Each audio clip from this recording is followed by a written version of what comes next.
हर जिले में दो तीन बाहुबली थे। दूरबीन लेकर मैं ढूंढता हूं, कहीं पर बाहुबली दिखाई नहीं पड़ता है। आगामी 2022 यूपी विधानसभा चुनाव से पहले गृह मंत्री और बीजेपी के चाणक्य माने जाने वाले अमित शाह ने चुनावी बागडोर अपने हाथों में ले ली है।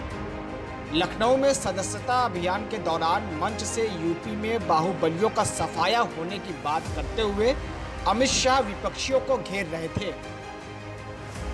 लेकिन उन्हें शायद यह मालूम नहीं होगा कि अपने एक बयान की वजह से वो सोशल मीडिया पर अपने विपक्षियों के द्वारा खुद ही घिर जाएंगे और ट्रोल किए जाएंगे। पहले सुनिए उन्होंने मंच से अपने संबोधन में ऐसा क्या कहा जो उन पर मीम्स बनना शुरू हो गया। दूरबीन लेकर मैं ढूंढता हूं, कहीं पर बाहुबली दिखाई नहीं पड़ता है। भाई कहे पर बच्चियां घर से बाहर नहीं निकलती थी। मेरठ में यूनिवर्सिटी होने के बावजूद किराए के घर में रहकर दिल्ली में अपनी पढ़ाई करनी पड़ती थी। सलामती नहीं थी।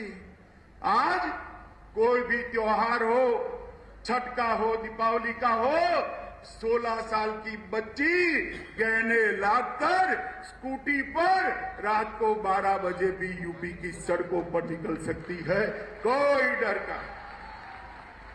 ये परिवर्तन केवल और केवल भारतीय जनता पार्टी का। अमित शाह के इस दूरबीन वाले बयान पर समाजवादी पार्टी और कांग्रेस ने सोशल मीडिया पर उनको जमकर ट्रोल किया। दोनों विरोधी पार्टियों ने गृह मंत्री अमित शाह के साथ स्टेज पर केंद्रीय गृह राज्य मंत्री अजय मिश्रा की मौजूदगी पर जमकर तंज कसा। कांग्रेस महासचिव प्रियंका गांधी ने यूपी कांग्रेस के ट्विटर हैंडल से ट्वीट किया कि अमित जी दूरबीन से सामने दिखता है, लेकिन जब बाहुबली आपके बगल में ही खड़ा हो तो कैसे दिखेगा।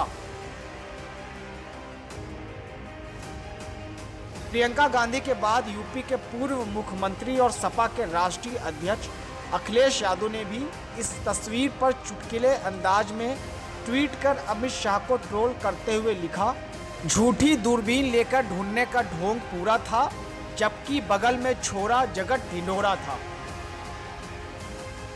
वहीं आरएलडी के राष्ट्रीय अध्यक्ष चौधरी जयंत सिंह ने भी अमित शाह के इस बयान पर उनको घेरते हुए कहा कि अमित जी अगर आप दिन में भी माला पहनकर निकलोगे तो अपराधियों के द्वारा लूट लिए जाओगे। पहले तो जो बैनर तैयार हो रहा था उसमें लिखा जा रहा था फिर एक बार योगी सरकार, फिर योगी हटा के लिखना पड़ा भाजपा सरकार। मतलब कुछ तो पता लग लिया उन्हें। लेकिन कल कितना बड़ा झूठ गृह मंत्री आपके बीच बोल गई। ये तो झूठ का एक और उदाहरण है। गृह मंत्री कह गए टेनी जी बगल में बैठे, योगी जी बगल में बैठे और कह रहे हैं कि पहले बाहुबली इतने थे, अब में जो है दूर देखने को भी नहीं मिलते बाहुबली, बगल में बैठा रखे बाहुबली।